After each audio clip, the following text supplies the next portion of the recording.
le grand port maritime a considéré qu'il devait aussi apporter sa contribution parce que Basse-Terre, on n'oublie pas, ça a été la première ville-port de la Guadeloupe. Et donc, en accord avec le président du directoire, nous avons voulu aussi montrer à la population de Rivière-des-Pères que nous étions là. Ce d'autant que beaucoup seront peut-être les enfants, les petits-enfants des dockers, de ceux qui ont beaucoup travaillé sur le port. Donc on se devait de faire ce geste, un geste humanitaire. Bien évidemment, nous pensons à toutes ces familles et nous faisons confiance au président de l'association. Monsieur Christian Lacroix, c'est quelqu'un de solide, c'est quelqu'un qui est connu dans le quartier. Nous lui laissons l'entière responsabilité de la distribution. Il ne nous appartient pas de faire effectivement ce travail. Il faut le faire en lien avec les services sociaux de la ville, ce que je pense qu'il va faire, et avec tous les bénévoles du quartier qui sont mobilisés. Ma mission s'arrête là.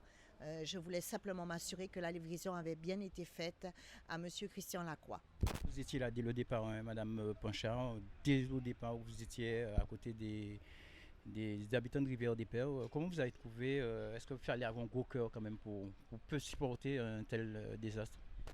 Lorsque je suis arrivée, bien évidemment, quand vous voyez la détresse des personnes de ce quartier, votre première pensée vont pour toutes ces familles, mais vous pensez aussi à tous ceux qui ont contribué à développer Rivière-des-Pères. J'ai pensé à, bien évidemment, Jérôme Cléry, j'ai pensé à Lucette Michaud-Chevry, tous ceux qui, à un moment donné, se sont battus pour que ce quartier populaire, qui fait partie du cœur de la ville de Basse-Terre, soit ce qu'il est aujourd'hui.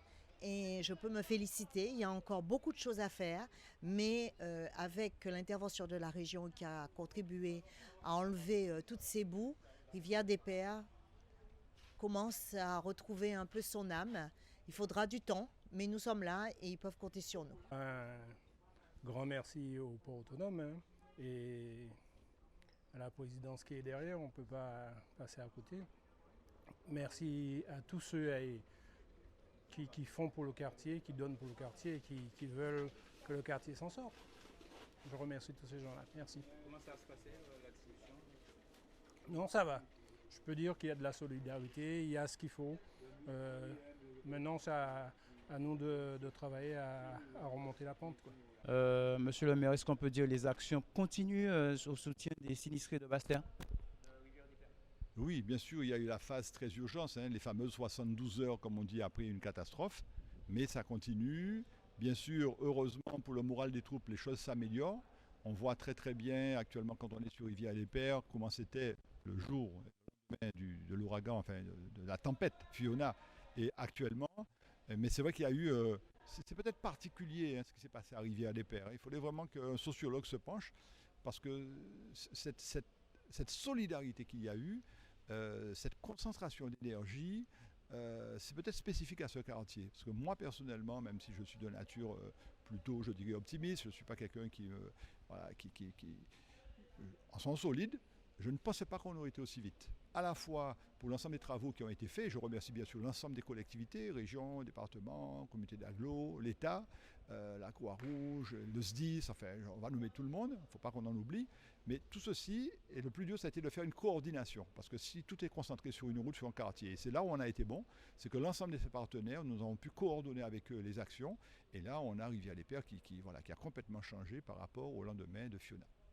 Vous avez le renfort de l'Église qui vous aide aussi, qui vous soutient aussi également. L'opération est bonne? Oui, tout à fait. Alors, nous sommes très contents de les avoir avec nous parce qu'ils sont dans le rôle effectivement du soutien. Tout ce qui est humanitaire, ils le font. Nous avons des jeunes venus du monde entier. Vous savez, ces jeunes dans cette église, si j'ai bien compris, pendant un an, ils doivent se consacrer pendant un an à être en mission, à aider son prochain. Et nous avons des jeunes sud-américains, des Anglais qui sont là. Des jeunes, ils nous ont aussi offert 2 Karcher de très haute puissance qui permet aussi d'avoir les outils qu'il faut, les mains, les bras, et surtout qu'ils arrivent en nous demandant qu'est-ce qui vous manque.